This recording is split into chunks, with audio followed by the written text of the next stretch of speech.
जय श्री राम। आज की रामलीला की सुमधुर स्मृतियों में मैं सबसे पहले मन्नीपुर की रामलीला से संबंधित अपने मामा जी लोगों के जो स्मृतियां हैं उनको शेयर करना चाहूँगी। मेरे बड़े मामा जी ने बताया कि वहाँ पर जब रामलीला में सीता स्वयंवर होता था तो मंच पर, जैसा कि रामायण में भी वर्णन है, कि बहुत सारे लोग जो है, बहुत सारे राजा आकर बैठते थे और बैठने के बाद वो बारी बारी से अपना परिचय देते थे। तो यहाँ पर भी मंच पर बहुत सारे राजा लोग बैठे होते थे और बारी बारी से अपना परिचय देते थे। सारे लोग जो है अपने उन्हीं वस्त्रों के ऊपर जो वो पहले से पहने होते थे एक एक चोंगा जैसा पहन लेते थे और वो पहन करके जो है वहाँ पर बताते थे कि मैं फला जगह का राजा हूँ, मैं फला जगह का राजा हूँ। ऐसे ऐसे वो लोग अपना परिचय देते थे। तो एक व्यक्ति ऐसे थे जो दुबले पतले से थे, उनको भी राजा बना करके वहाँ भेज दिया गया और उनको काफ़ी हद तक जो है बहुत सारी चीज़ें समझाई गई कि ऐसे बोलना है, ऐसे बताना है। और जब उन्होंने पूछा कि मैं किस देश का राजा हूँ, ये क्या बताऊँगा, तो कहा गया कि तुम कह देना कि मैं अमेरिका का राजा रीगन हूँ। अब वो मंच पर जाकर बैठ गए। अब जो महोदय जो है परिचय पूछ रहे थे वहाँ पर राजा के दरबार में, वो इनके पास भी आए। अब जब उन्होंने इनसे परिचय पूछा तो ये कुछ हड़बड़ाहट में, कुछ अपनी याददाश्त के चलते कहा जाए या जो भी कहा जाए, ये भूल गए कि इनको सिखाया गया है कि मैं अमेरिका का राजा रीगन हूँ, ऐसा तुम्हें बताना है। ये हास्य उत्पन्न करने के लिए ये उनको समझा करके भेजा गया था। तो वहाँ पर जो है जब ये भूल गए अमेरिका के राजा रीगन के विषय में बताने के लिए, तो इन्होंने कहा मैं अमेरिका हूँ, रीगन का राजा। तो अब इस पे तो जनता हंसी रही थी।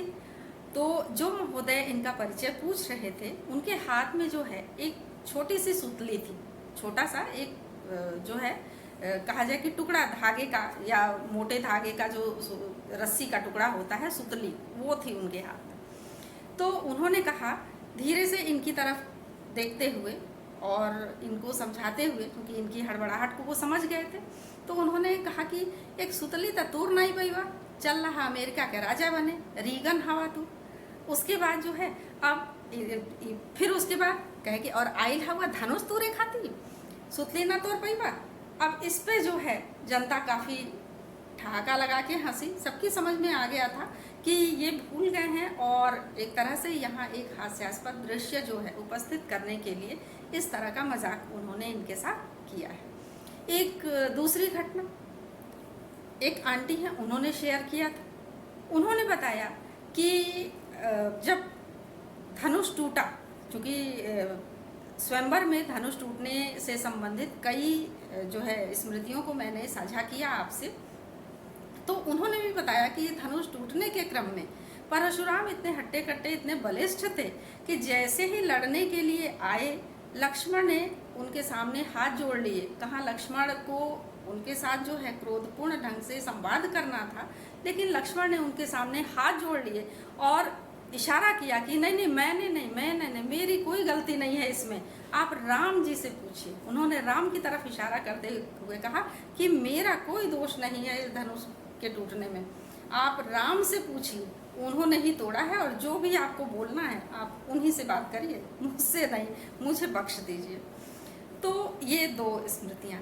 एक तीसरी स्मृति मेरी अपनी है। एक जगह हम लोग जो है ऐसे ही रामलीला का जो है मंचन वहाँ भी चल रहा था, छोटे छोटे बच्चे थे वहाँ पे।